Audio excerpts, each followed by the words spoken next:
If Namecheap is not working for you, don't worry. In this video, I'll walk you through the quickest ways to troubleshoot the issue step by step so you can get back online fast. Whether you're having trouble loading the website, logging in, or accessing services like domains, hosting, or DNS, these fixes will help you narrow down the problem and solve it safely.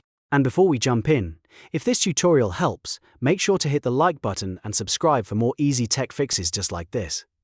First, go to the official Namecheap service status page at namecheap.com/status updates. This is the best place to check whether the issue is on Namecheap's side instead of your own device.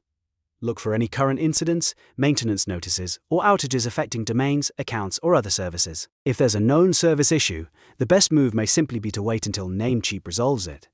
If the status page looks normal, the next step is to rule out a browser issue. Clear your browser cache and cookies, since old stored data can sometimes cause the site to load incorrectly or prevent you from signing in. If you want a quicker test, open an Incognito or private browsing window and try loading Namecheap there. If it works in Incognito mode, that usually means the problem is related to browser data, extensions, or saved session cookies. Next, if the issue still continues, flush your local DNS cache. On Windows, open Command Prompt as an administrator and type ipconfig/flush DNS, then press Enter. This clears old DNS records stored on your computer and can fix problems where Namecheap pages or services are not resolving properly. On Mac, you can clear the network cache or DNS cache through the appropriate terminal command for your version of macOS.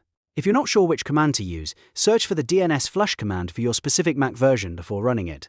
After that, check whether you have a VPN or proxy turned on.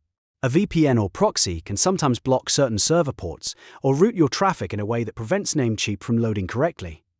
Temporarily disable the VPN or proxy, then try again to see if the site works normally. Once you've completed these steps, test Namecheap again in your browser. In many cases, one of these fixes is enough to restore access. If the site still isn't working, the issue may be tied to your network, device, or a temporary service problem on Namecheap's end. I hope this guide helped you fix the issue quickly. If it did, please leave a like and subscribe for more helpful tutorials, and feel free to comment below if you want me to cover more Namecheap troubleshooting tips in the next video.